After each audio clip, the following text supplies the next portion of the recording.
I have one of those complicated bodies. I have a body that I feel like I'm at war with a lot. And those are the folks that often people will tell you, you know what would be great to fix this? People with chronic pain or chronic medical conditions are often labeled as complex patients or difficult patients, and a lot of times those people are written off by the medical system and passed from one provider to the next provider, and sometimes they'll seek out help on their own. And one of these common outlets is yoga. They're told yoga would be great for you. You should do some stretching. But a lot of times people with chronic pain don't have the ideal yoga bodies. And on today's episode, I'm going to be talking with Ann Bingham, a master yoga instructor, about how yoga can be adapted for people with chronic pain, no matter what's going on. I think you'll really enjoy today's episode, and if you do, please subscribe to the podcast so you get notified of our future episodes.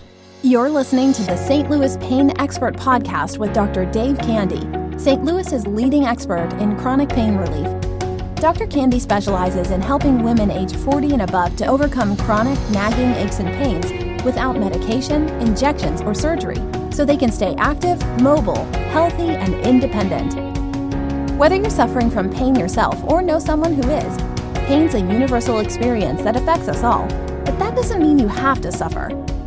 Knowledge is power, and having the right information can help you or someone you love get on the road to recovery.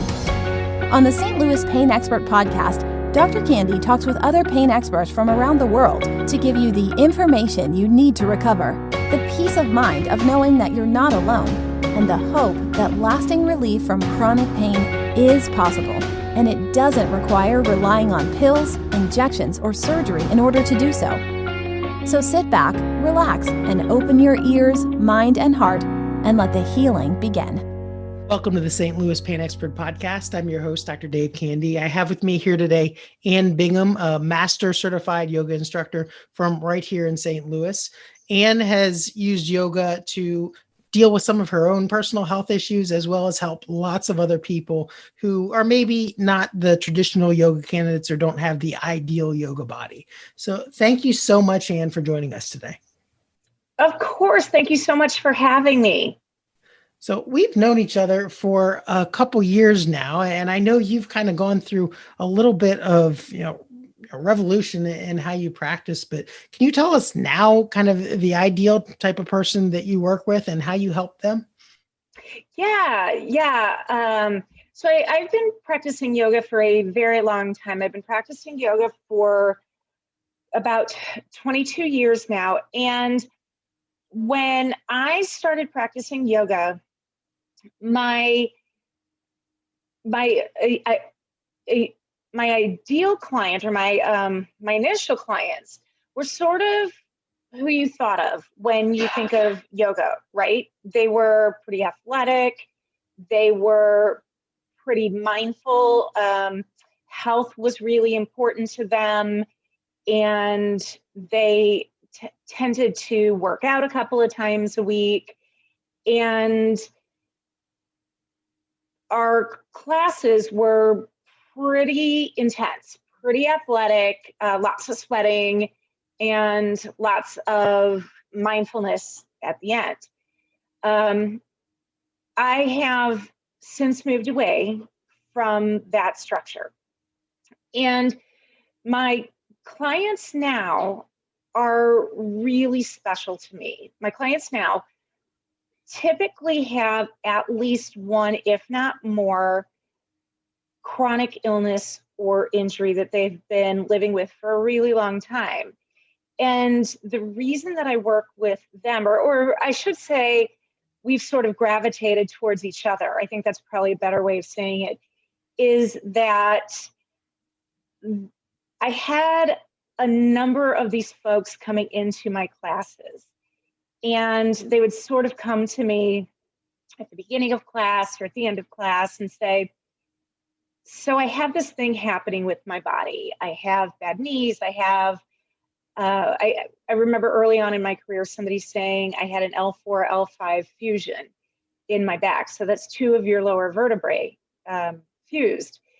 And so while she was really athletic, it meant that back bends were really hard for her. It didn't mean she couldn't do them. It just meant that we had to be creative in how to get her to do them.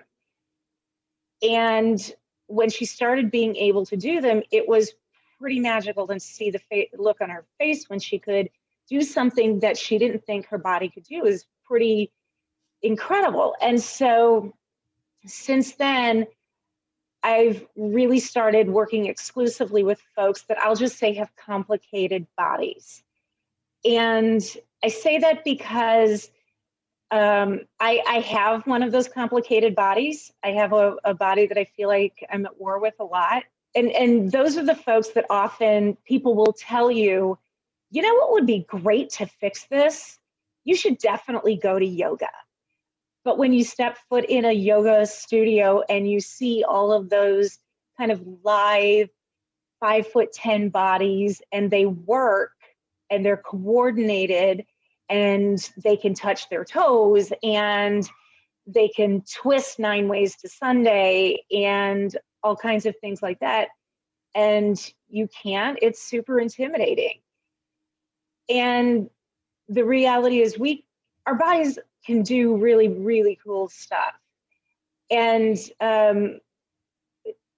it's not, we can really do a lot, even if our bodies are complicated. But to see somebody be able to do something that they thought their body couldn't is a really pretty cool thing. And so over the last couple of years, I've begun to do a lot with private classes. I do still a couple of group classes, but they're designed so that regardless of your level, regardless of if this is the first time stepping on the mat, or if you can get really twisted and do a lot of headstands and handstands and all kinds of things, you will find some challenge in the classes and you will feel great at the end of them. You know, it's so interesting to hear you tell that story because it kind of parallels my own journey, you know, coming out of school, wanting to go into sports medicine and, you know, somehow ending up, 13 years later working with women over 40 who have chronic pain. There's just a lot more joy in getting someone back to being able to play with their kids or to stay independent in their own home or to continue working, and really just that miracle of, gosh, I lost all hope and now I can do this again. It's much more fulfilling than, yay, I got to play on the football game on Friday night. So it's really interesting to hear you say that. Now, some of these people with these chronic conditions that you work with, what are some common things that you hear from people who, you mentioned people would come up to you after or before yoga class and say, I have this going on or that going on. Are there any common themes that come up? Yeah, so I would say that I see lots of knee injuries, a lot of knee replacements, And I also see lots of spinal fusions. If not spinal fusions, a ton of just severe back pain. I see a lot of inflammatory diseases, so a lot of fibromyalgia, a lot of lupus, high blood pressure. I see a lot of migraine, which is my own illness, and that is a short list. I see a lot of shoulder injuries too, interestingly enough, and those are things that I think might come from use, overuse. I will say an interesting thing about knee injuries is people assume it's going to be hard to get onto their knees or kind of stay down. And we're able to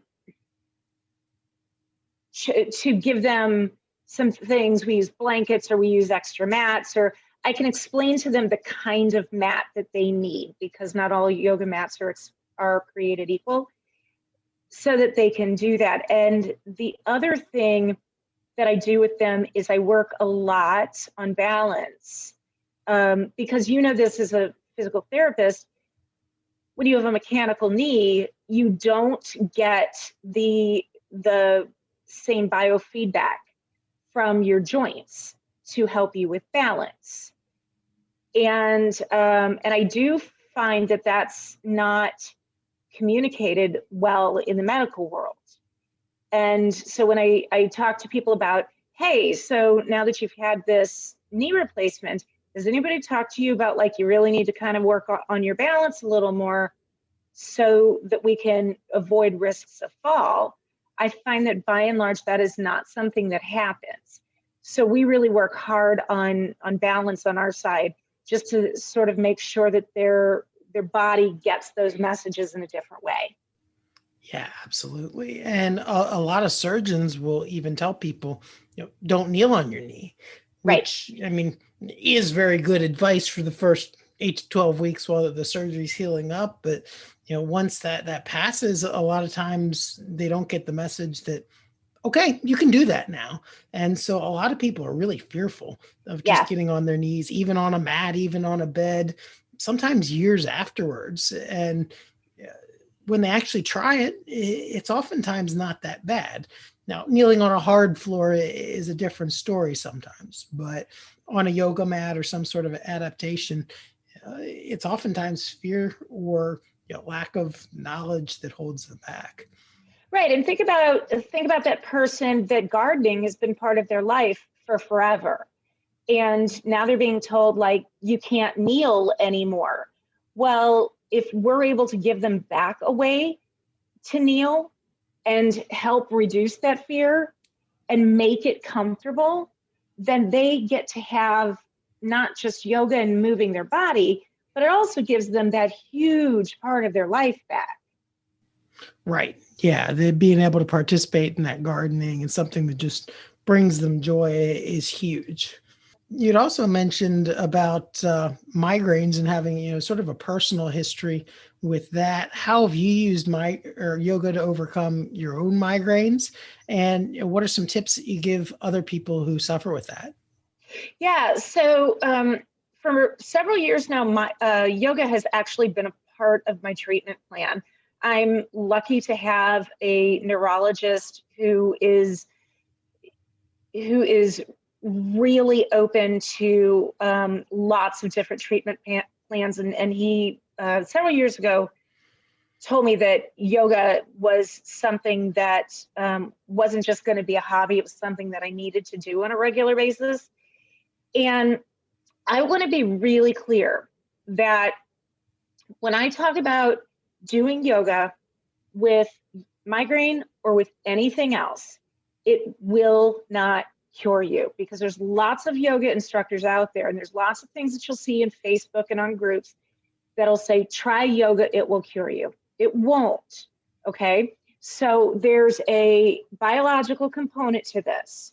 When the rain comes in and we have storms coming in, then yoga will not take this disease away from my body. I've had it since I was 10. It's not going away.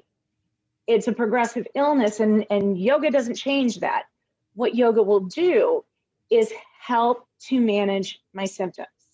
And that is a very, very, very big deal. Very big difference. So what I do is I do lots and lots of meditation, and I also do different poses based on the symptoms that I'm feeling.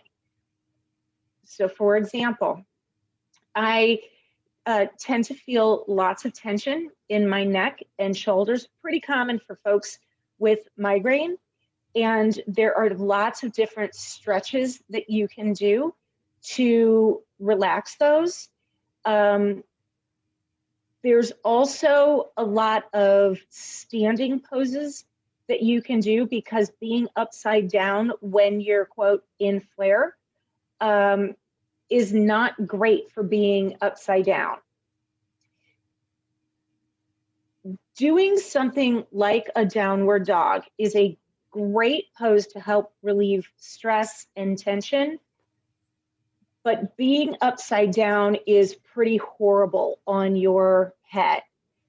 And so I will do that against my kitchen table. I will do that against a wall and just reach my hands out and make sure that my head doesn't fall below my chest.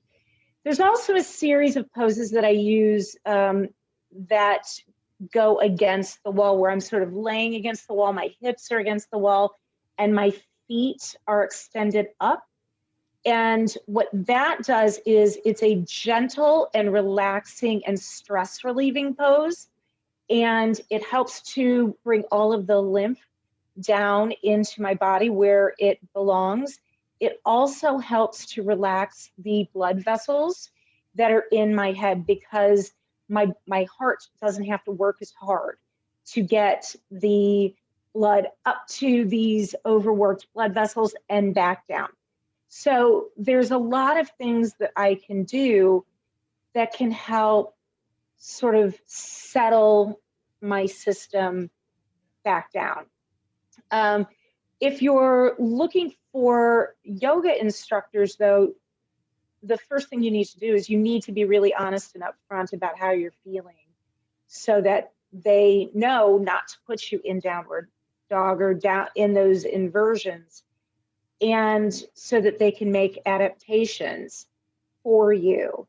And you need to look for instructors that know how to make those adaptations for you.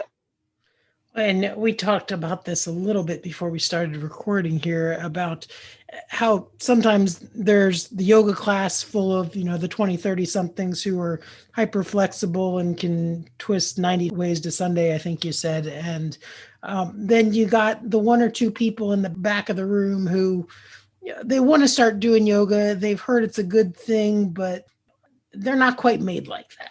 How do you make those people still feel like they fit in, even though they can't necessarily keep up, so to speak, with the other people in the class? Yeah, and if you're listening to this, I want to say to you that the folks that you see on Instagram and the folks that you're thinking of in the classes, in my experience, those are the minority.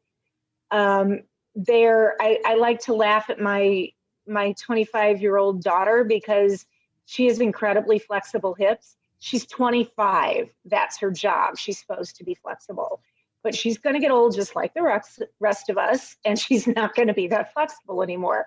So just know that. But one of the things to keep in mind is, whether you have an injury or an illness or not, all of our bodies are made differently. We as humans, and particularly as humans in the West, it's ingrained in us to compare ourselves to others. And we, particularly with yoga,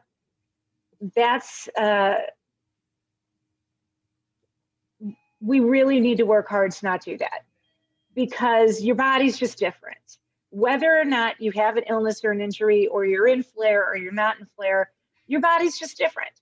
And, I have a 6-foot-tall woman in my class with lupus who has the most flexible hips I've ever seen. And I've been doing yoga for over 20 years, and my straddle might be at 75 degrees. I mean, it's not going to get it's just not going any further. It's just not. And so just know that, feel better about that. When you're looking at a yoga class, when you're sitting in the back, first of all, don't sit in the back, come to the front. I know that there are times, because many of those folks who've been in the back now come to my classes, because they have a conversation with the instructor, and the instructor said, "Oh gosh, you have an L4, L5 fusion, and I don't know what to do with that. So kind of go in the back and try to keep up." That's not a great teacher, and don't go back to their class, find a new one. A good teacher should be able to incorporate whatever is happening with your body, whether it's a torn muscle or it's inflexible hips or a shoulder injury or it's migraine or high blood pressure. They should be able to incorporate that and give you some modifications without making you feel like, okay, we're all going to do this over here, and you in the back, you do this other thing. Everybody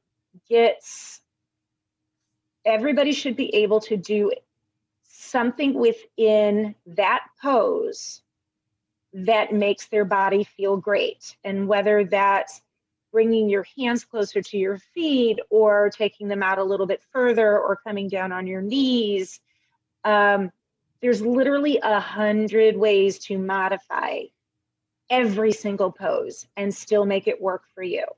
So that's the kind of yoga instructor that you're looking for.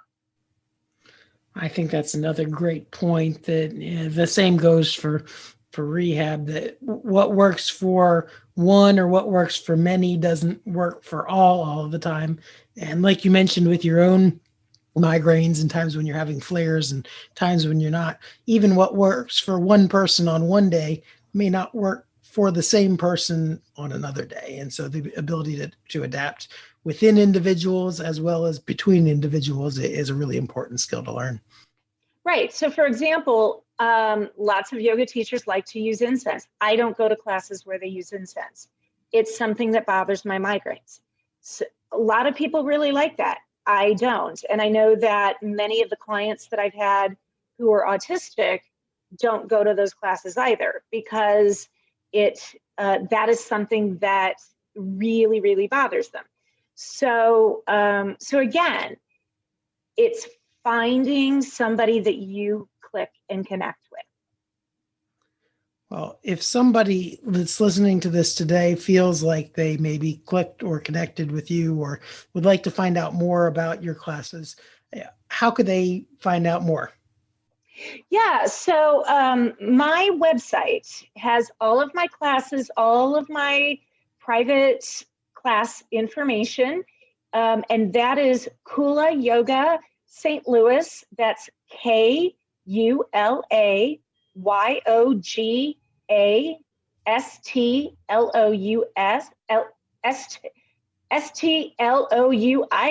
There we go. .com.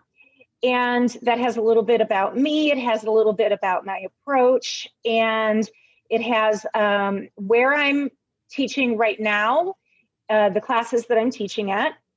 Also has a little bit about my online classes, because I do offer those. And it has a little bit about my private sessions as well. Well, wonderful. And we'll get that link in the show notes so that people can get easy access to it. You know, if you had kind of one last closing message that you would give to someone, what would it be? I think the most important thing to know is that a lot of times when we have a chronic health issue, we feel like we're at war with our bodies a lot. And a lot of times it feels like our body is winning. Yoga is a really great way to call a truce.